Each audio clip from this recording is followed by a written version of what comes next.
What's going on, YouTube? I just wanted to do a video today talking about mistakes you might have made collecting retro games, video games, and I guess anything really in general. I've talked about in the past how I went through a big epiphany about my collecting, and I really had to buckle down and figure something out because it was getting out of hand.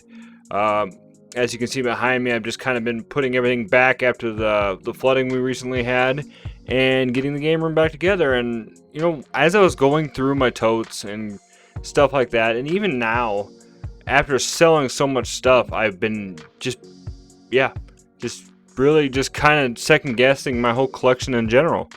And I've done some videos in the past talking about this, but I kind of wanted to do an updated one just to kind of, you know, if anybody's new to the channel and hasn't seen this, or if you've been here for a while and you want to know more about it, this is basically a video on mistakes that I found in my collecting that you might be also doing yourself. One of the biggest mistakes I found was just buying everything in sight. Now, financially, it was a bad idea.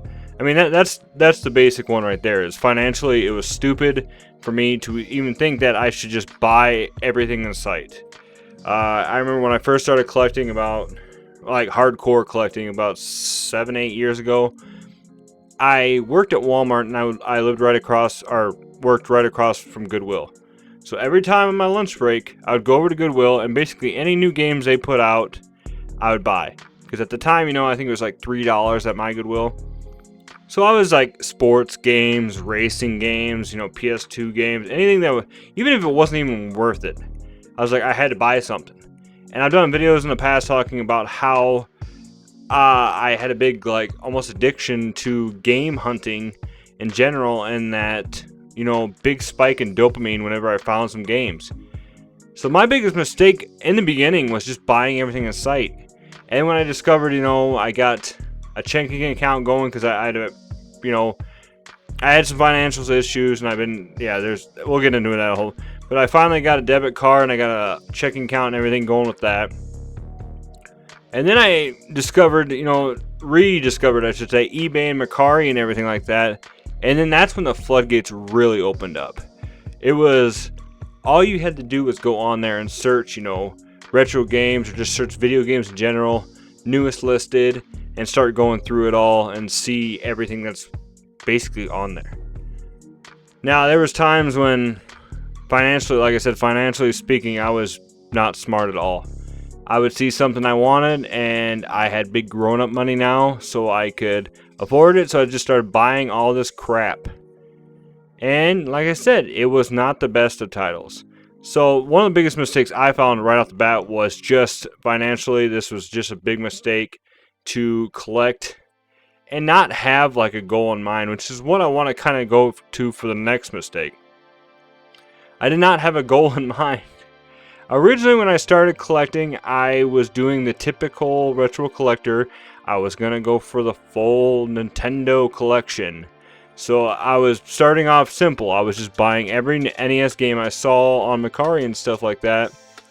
And then once I got kind of hooked on buying NES games, I, you know, was like, well, now that I got, you know, maybe 40, 50 under my belt, maybe I should start actually playing them. So I started playing NES games. And it turns out I'm not a big fan of NES games. Besides, you know, Mario, and, you know, like Final Fantasy and those other ones that I loved from my childhood, I'm not a big fan of just random NES games that are cheap, especially the cheap ones. Whatever cheap ones I had were horrible. I just remember that. Nowadays, I've been playing some on my RetroPie and stuff like that, discovering other games and stuff like, like games like that. So it's a little different now. But at the time, I was like, but then I was like, okay. So whenever I was going hunting, obviously I wasn't finding NES games everywhere, but I was finding every other system. So my next mistake then too was just buying every system possible, so that way I had an excuse of why I can buy those games now. Because, hey guys, I got a system I can play those on, so why don't I just buy them? And then that's when, like I said, when the floodgates really opened up, because it was just like, okay, I got that system. I can buy those games now. So every time I went to a garage sale, every time I went to Goodwill, every time I went to a thrift store, anything like that, it was a huge, just buy everything. Because I can play it now.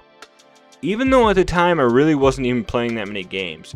I was spending so much time hunting, buying them, and sometimes reselling so I could get more games because I needed that dopamine spike, that I wasn't even playing the games. And that was the goal in mind at the time, was just buying whatever I could because I needed to have a bunch of games for some reason. Which transferred over when I started my YouTube channel. Because I had been watching all these channels, you know, buying games, doing their pickup videos, you know, Metal Jesus Rocks and all those guys at the time.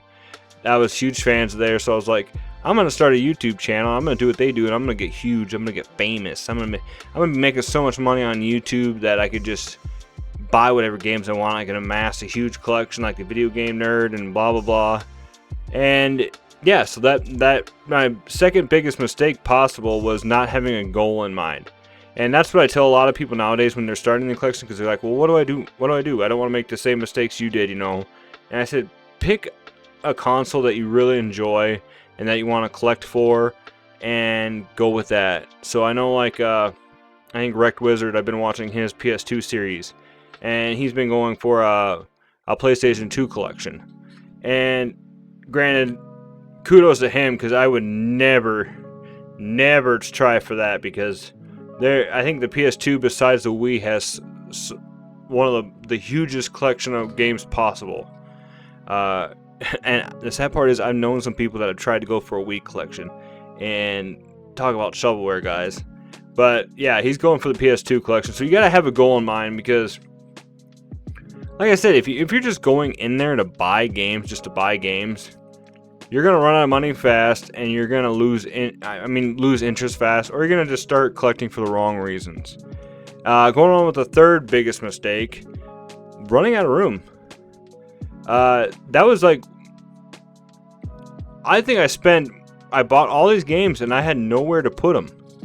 Even now, after, you know, the flooding and putting everything in totes, and now I'm unboxing the totes trying to find all my stuff, I'm just like, holy cow, like, how did I even have room for this all to begin with? Behind me is just a tiny part of it.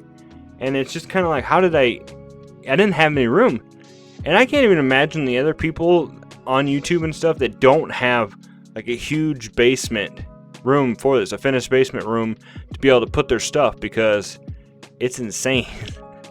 It really is. I mean, if you think about it, if you're going to start collecting, you got to have either you don't even want storage. You need to have room to put it. You need to have like shelves, which I guess is kind of storage. But you got to have stuff like that, because otherwise, if you're just going to put it in totes and put it in a room and not be able to look at it for the most part, that's huge to me now. Is I don't want to be just putting stuff away. I want to be able to like come down here and enjoy my movie posters that I've gotten, or one of my biggest things I like to collect, or that I've held on to, is video game console boxes, which you can see behind me. And yeah, it's just like running out of room was like crazy. Like, seriously, just I don't know how some people do it. Let's see here. I had one more, but I'm drawing a blank now. Imagine that. 3 o'clock in the morning, can't think of anything. But, I mean, it's just... Oh. Don't get fillers. One of the biggest things I heard when people were starting to collect was they were just buying everything. They were getting the easy ones out of the way first, and just buying a massive amount of fillers just to fill the shelves and make it look like they had a bunch more games. Don't do that. I think it was Gabo and a couple of the other guys that I've listened to when they started doing their collections and stuff like that. They went for the heavy hitters first, kind of those ones, and if they found the other ones along the way, then they did. But don't just get fillers. And also, like I said, if you're going to do a collection, you might as well just collect for what you feel connected with. This is the hugest thing I can say when I'm talking to people.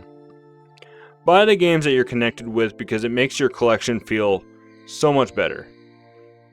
I had so much crap, guys. Like it's hard to even talk about now sometimes, going back and thinking about all this stuff, was I had so many crappy games, you know, like Ford Racing on PS2 and stuff like that, that was just like, why do I have this? It's crazy to think at one point I was just so hyped to buy everything in sight, have every single game and stuff like that. And then once one day the clouds went away, I matured in my late 30s and was like, I don't need this stuff anymore. Like, I don't get, like, to be honest, there's a lot of games where it was just like, no point in having it. I mean, I enjoy this Majora's Mask poster more than most of those filler titles I had. And that's, I can't even play that. I could just look at that, but I guarantee you I look at that more than I look at those games. Like, when I did my first major purge, I was going through my shelves and just putting games in boxes to trade in. And I was just like, why? Why did I have this? And even though, you know, yes, I traded it into a game store and blah, blah, blah. People, you know, they're going to say that's a horrible idea to do. Could have made more money. But even then, like, boxes of games, I got maybe $350, $400 credit. And I probably spent way more than that on those games. And not even, like, before the big COVID spike. I was buying, you know, beforehand, just buying, you know, it was just crazy. So that's, if I get to tell you one last mistake, that's it right there. Is don't just buy fillers just to buy the games. Build a collection that means something to you. Don't buy something that you're just gonna not touch. You're not gonna enjoy. It's just gonna sit up there on the damn shelf, or even worse, in a closet that you can't even enjoy. And yeah, it's just, I mean, I understand that everybody has different passions. Everybody's got different goals or whatever, but this is what I'm just saying is that don't make the same mistakes I did when I started doing my retro game collection or my video game collection in general. Get the games you're actually going to play. I had such a collection paralysis at one point that when I finally did dawn on me one day that I wanted to start playing video games again, I couldn't pick a game to play because I had so many goddamn games. Now that most of my collection is my backlog, I can go over there and be like, okay, well, I've been wanting to play this for a while, so I'm going to pop it in. And I can do that. I don't have to be like, well, this one was in a hidden gems video, but I've been really wanting to play this one, but this one's coming out, and blah, blah, blah, and it's just, those are the mistakes, guys, that I kind of wanted to talk about today. I want to know in the comments below, if you made it this far in the video, comment below with some mistakes that you've had in the past when collecting or getting video games. Very similar to mine, or do you got some other new suggestions that either I can use in a future video, or just to let other people that are reading the comments themselves know that, you know, hey, don't buy this, or it's not a good idea to collect this, or blah blah blah. So I know this video is kind of going off on a tangent. These are usually the long videos, but I gotta stop myself here, otherwise I could probably talk for another 20-30 minutes about stuff that mistakes I made in the past. So with that being said, guys, thank you so much for watching. As always, stay retro, my friends, and yeah, I will see you in the next video. See you guys later. Super Retro Force.